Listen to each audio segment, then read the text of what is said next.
میرے نزدیک زندگی کا ایک مقصد ہے اور وہ یہ ہے کہ اپنی آنے والی نسل جو ہے اسے بیسٹ پاسبل طریقے سے مضبوط بنایا جائے، اللہ کا میسج اسے کمیونیکیٹ کیا جائے تاکہ وہ آنے والے دنوں میں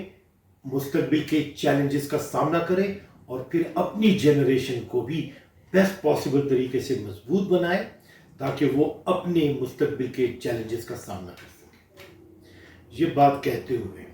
میں یہاں پہ یہ عرض کروں کہ جب آپ تربیت کرنے نکلتے ہیں تو معاشرے میں آپ کو بے پناہ چیلنجز ملتے ہیں، ان چیلنجز سے میٹ کرنا ہوتا ہے اور ان سب کا اثر جو ہے آپ کی اپنی ذاتی زندگی پہ، آپ کی آئندہ نسل پہ اور ان کے آئندہ آنے والی جنریشن جو ہے اس پر ہوتا ہے۔ وکالت سب سے زیادہ امپورٹنٹ اور ریلیونٹ شعبہ حیات ہے۔ اس شعبے میں وکیل جسے لائسنس ملتا ہے بار کونسل سے،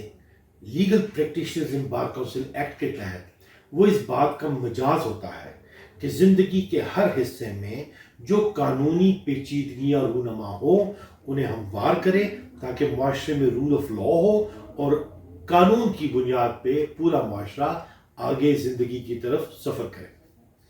لہٰذا اب میں سمجھتا ہوں کہ یہ ضروری ہے کہ قانون میں خاص طور پہ جیسے ہم نے پریکٹس کیا اور جو تجربات اور مشاہدات ہم نے حاصل کیے اور جو وکلاء اب ہمارے پروفیشن میں آ رہے ہیں، جو ایگزسٹنگ وکلاء ہیں، ان سب کو کمیونیکیٹ کرنا، اپنے تجربات کو اور لیٹیگنٹس کو بھی اویئر کرنا کہ انہوں نے اپنے داد رسی کے لیے کس طریقے سے وکیل سے ہم نوا ہو کے عدالت سے انصاف حاصل کرنا ہے، ان کی بھی تربیت ضروری ہے۔ لہٰذا میرے ذہن میں لاء کے اسٹوڈنٹس،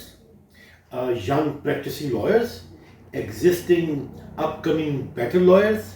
اور عوام الناس ہیں۔ لہٰذا میں سمجھتا ہوں کہ میرے ذمے یہ سروس بنتی ہے کہ میں قانون کی نسبت سے تربیت کر سکوں معاشرے کی۔ لہٰذا معظم لاء فرم کی جانب سے مستقل ہفتے میں کم و بیش 3 روز مختلف موضوعات پہ آپ سے میں خود کو کنیکٹ کروں گا تاکہ قانونی زندگی گزارنے کے لیے آپ کی تربیت کی جا سکے اور آپ کو آپ کے رائٹس بھی بتائی جائیں اور آپ کی اوبلیگیشنز اور ذمہ داریاں بھی، معاشرے کو بھی آپ کے سامنے واضح کریں اور یہاں اس معاشرے میں رول آف لاء کیسے آنا ہے اس کو بھی ہم خد و خال اس کے آپ کے سامنے بیان کریں، اور جو چیلنجز آتے ہیں ہمیں لاء انفورسمنٹ ایجنسی سے یا سول لائف میں دوسرے لوگوں سے، ان سے ہم نے کیسے میٹ کرنا ہے۔ میں سمجھتا ہوں کہ یہ ایک ایکسرسائز ہے جس کی معاشرے کو ضرورت ہے اور ڈگنیفائڈ لائف جو ہے اس کے لیے ہمیں کوشش کرنی ہے اور یہ کوشش کرنی ہے کہ ایکول ماحول سب کے لیے ہو۔ میری گزارش یہ ہے کہ اب آپ جڑے رہیے اور معظم لاء فرم کی جانب سے باقاعدہ ان ایشوز پہ آپ سے بات ہوگی۔ اس میں لیکچرز کا بھی اہتمام کیا جائے گا اور میں نے جیسے بتایا کہ یہ تمام پہلو جو ہیں ہمارے معاشرتی زندگی کے اور ہماری پروفیشنل لائف کے جو ہیں انہیں مد نظر رکھا جائے گا۔ میں سمجھتا ہوں کہ انٹرسٹنگ انٹریکشن ہوگا اور اس کا فائدہ آپ لوگوں کو ملے گا اور ہم بھی اپنی جگہ پہ مطمئن ہوں گے کہ تربیت کے اس بہاؤ میں ہم اپنا کردار ادا کر رہے ہیں۔ بہت شکریہ۔